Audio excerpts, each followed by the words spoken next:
Assalamualaikum warahmatullahi wabarakatuh. Perkenalkan nama saya Rayu Ligiati dengan nomor NIM 152222044. Saya mahasiswi Universitas Mundi Waluyo.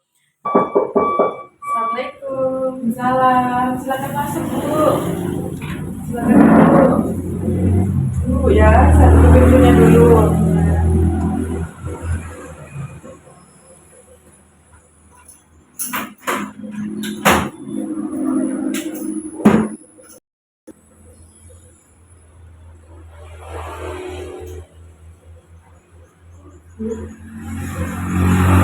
Perkenalkan Mbak, nama saya Dewi. Dengan Mbak siapa ini? Rina. Oh, Mbak Rina ya. Gimana kabarnya? Alhamdulillah sehat ya.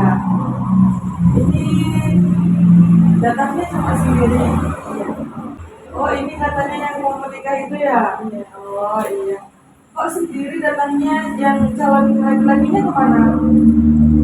Masih kerja. Oh kerja. Jadi belum bisa ke sini ya? Jadi cuma sendiri. Iya tak apa-apa. Sebelumnya saya mau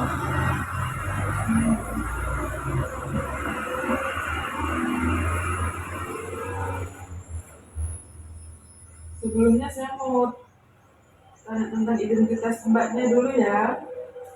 Namanya tadi Rina. Alamatnya di mana? Oh, di Nusa Kencana. Di Nusa Sepuluh ya? Iya. Oh, iya.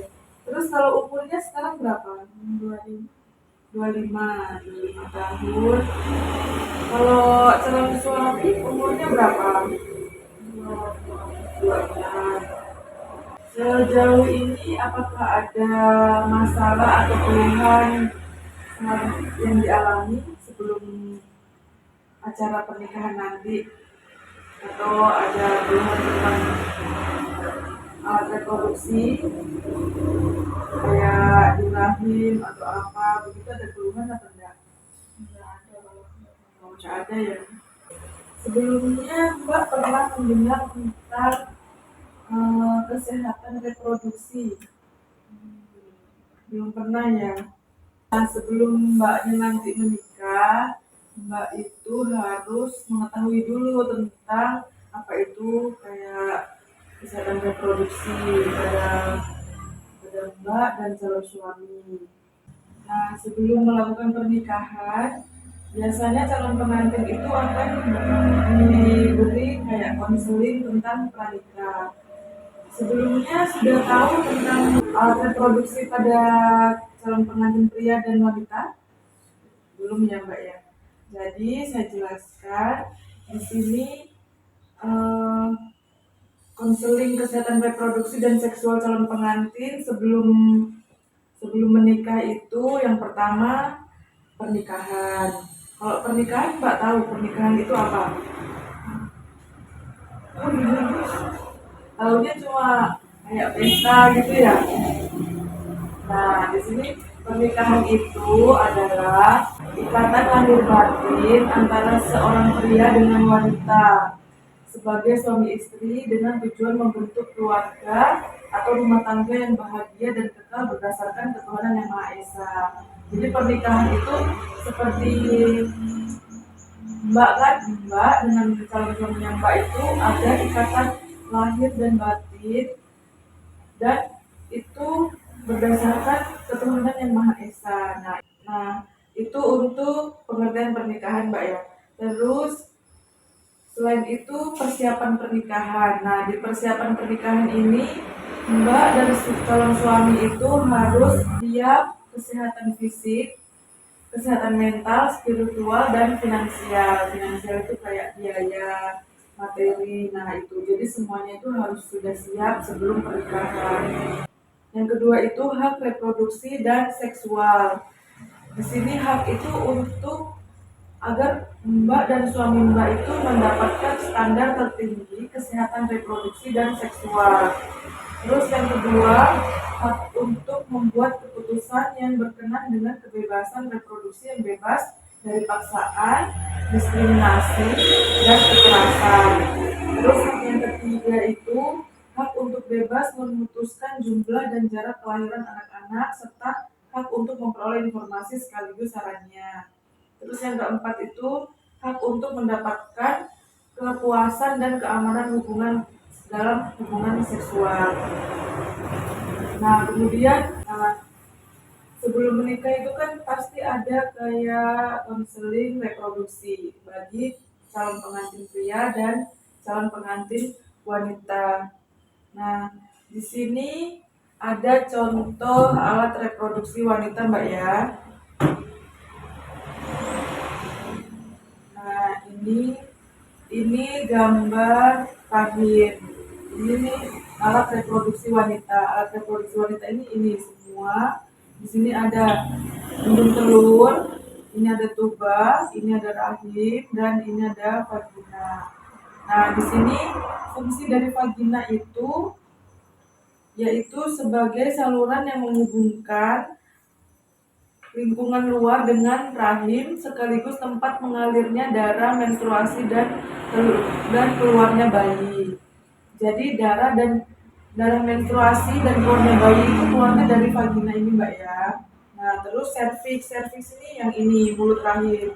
Ini adalah salah satu struktur rahim bagian bawah yang menyempit dan membuka ke arah vagina.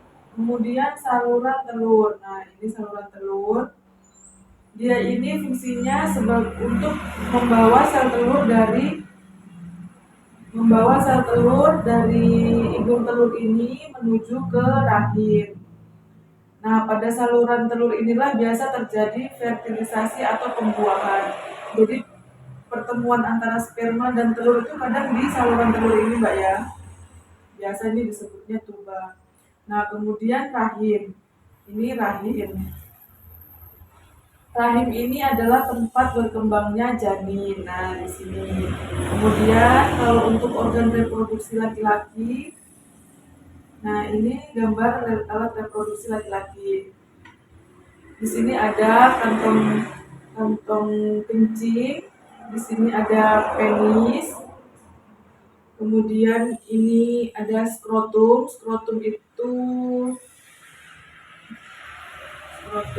Kemudian ada testis dan epididymis.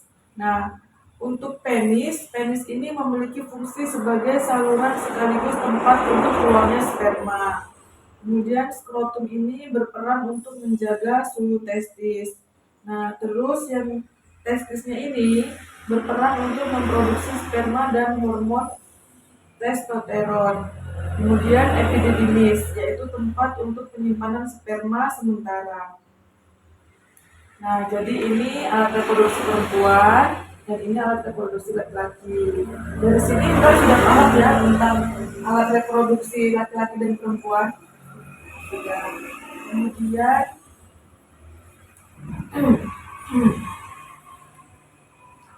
nah, terus kalau sebelum Mbaknya untuk merencanakan hamilnya, Mbak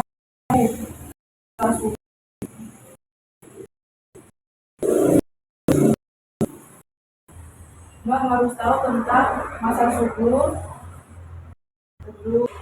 dan Mbak juga harus sudah memikirkan tentang perencanaan anaknya kapan dan KB setelah mempunyai anak. Nah, kemudian untuk masa subur ini biasa wanita itu terjadi sekitar 12 sampai 16 hari sebelum masa haid berikutnya. Biasanya itu wanita itu mengalami masa subur antara hari ke-10 sampai hari ke-17 setelah hari pertama menstruasi berakhir. Jadi pas Mbak datang haid, nah itu sudah dihitung 1 hari. Kemudian masa suburnya itu biasa terjadi ke hari ke-10 sampai ke-17. Tapi untuk masa subur ini terjadi pada wanita yang memiliki siklus haid atau siklus menstruasi itu 28 hari. Kalau Mbaknya biasanya haidnya itu 1 bulan berapa hari, Mbak? 7 hari ya. Berarti nggak pernah, maksudnya teratur naiknya. Nah, berarti sesuai dengan masa subur yang ini. Kemudian perencanaan kehamilan untuk mempunyai anak. Nah, di sini harus mbaknya itu sesudah menikah, untuk merencanakan kehamilan itu mbak harus memeriksakan atau melakukan pemeriksaan kesehatan prakonsepsi atau sebelum mempunyai anak. Biasanya itu bisa dilakukan di posyandu prakonsepsi, biasa di posyandu di bidan. Nah, itu biasanya ada posyandu prakonsepsi. Mbak bisa ikut Mbak bisa ikut posyandu prakonsepsi. Kemudian mengkonsumsi vitamin prenatal. Vitamin biasa itu vitamin E. Kemudian menghentikan kebiasaan yang tidak sehat seperti kebiasaan merokok. Kalau Mbak kan tidak merokok toh. Kebiasaan minum minuman beralkohol. Kemudian pokoknya menghindari kebiasaan yang tidak sehat, makanan yang tidak sehat, pola hidup yang tidak sehat itu harus dihindari selama masa perencanaan kehamilan itu. Kemudian mendiskusikan kesiapan fisik, psikis, dan finansial keluarga.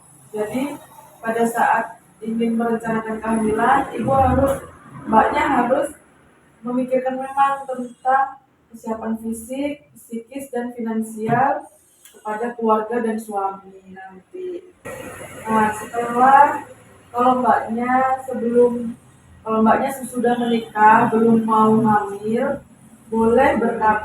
KB-nya itu bisa KB alami yang dikeluarkan di luar. Nah, itu atau bisa juga menggunakan KB lendir. Lendir serviks itu biasanya kalau masa subur ada lendir kayak keputihan itu, pas dibuka begini dia nggak putus, nah itu berarti pas masa subur. Tapi kalau dia putus berarti itu tidak subur. Kemudian bisa juga menggunakan KB kondom. Nah, untuk KB ini biasa digunakan sebagai penunda kehamilan. Jadi tadi itu kalau Mbak belum siap untuk hamil setelah menikah, boleh ber-KB alami, boleh pakai kondom. Kemudian KB ini juga bisa untuk mengatur jarak kehamilan.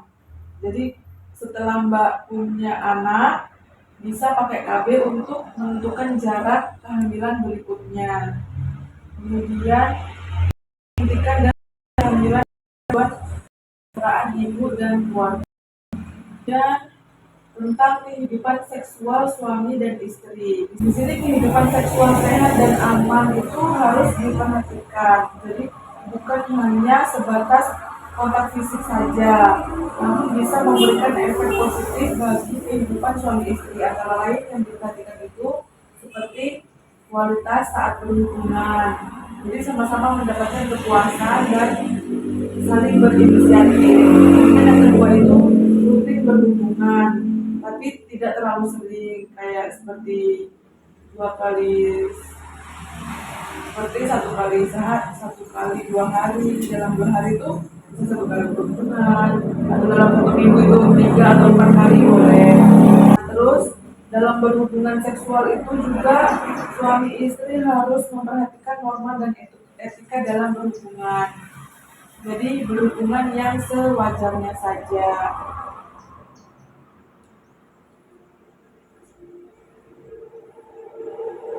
Nah, biasanya itu kan dalam kesiapan pernikahan muncul berbagai masalah, Mbak ya. Masalah-masalah yang muncul itu biasanya seperti kayak perbedaan pendapat antara orang tua dan anak. Terus yang kedua itu masalah keuangan. Yang ketiga, kurangnya kepercayaan atau rasa hormat pada calon pasangan. Kemudian yang keempat itu perbedaan pola asuh. Kelima, kekerasan belum memiliki anak. 7, intervensi mertua. Dan 8 itu komunikasi. Jadi itu semua masalah yang biasanya muncul saat persiapan pernikahan. Nah, jadi dalam rumah tangga juga harus ada tentang kesetaraan gender antara laki-laki dan perempuan. Contohnya itu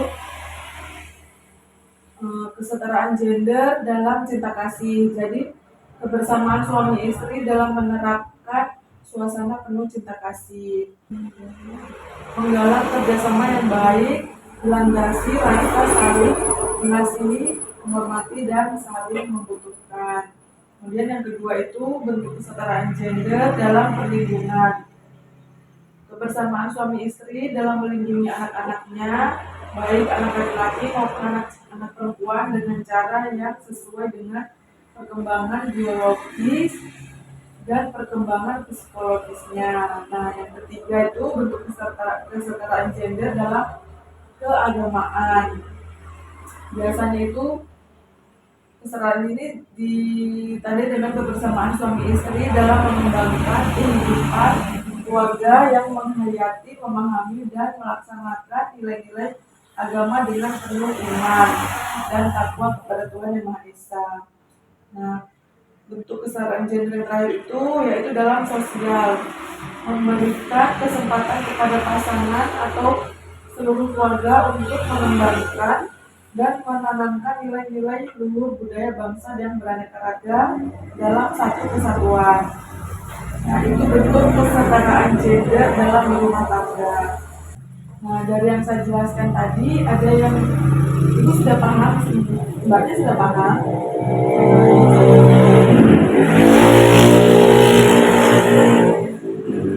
Jadi kalau mau menunda kehamilan itu menunda kehamilan, mbaknya belum, maksudnya belum, nanti setelah menikah belum siap untuk punya anak ya. Oh, jadi masih mau pacaran dulu sama suami nanti. Ya, kalau untuk menunda kehamilan bisa KB alami. Alami itu bisa kayak dikasih keluar di luar, spermanya bisa, atau bisa ditandai dengan masa subur. Jadi kalau pas masa subur itu jangan dikasih masuk di dalam. Masa subur itu biasanya diceknya pakai lendir serviks. Jadi kalau ada keluar lendir dari vagina, mbak coba dia kasih. Jadi kalau dia putus berarti itu pas tidak subur. Tapi kalau dia masih panjang dan tidak putus berarti itu dalam masa subur. Boleh juga pakai kondom untuk menunda kehamilan. Jadi ini tentang konselingnya sudah selesai mbak ya, mbak juga sudah paham. Nah, untuk nanti kalau mau dikonsultasi sebelum pernikahan, jadi misalkan atau ada yang mau ditanya, boleh datang ke sini untuk konsultasi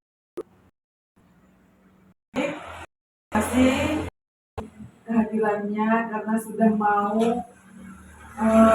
untuk melakukan konseling pranikah, karena biasanya itu jarang ada juga calon pengantin yang penting nikah dari gitu. Jadi memberikan saat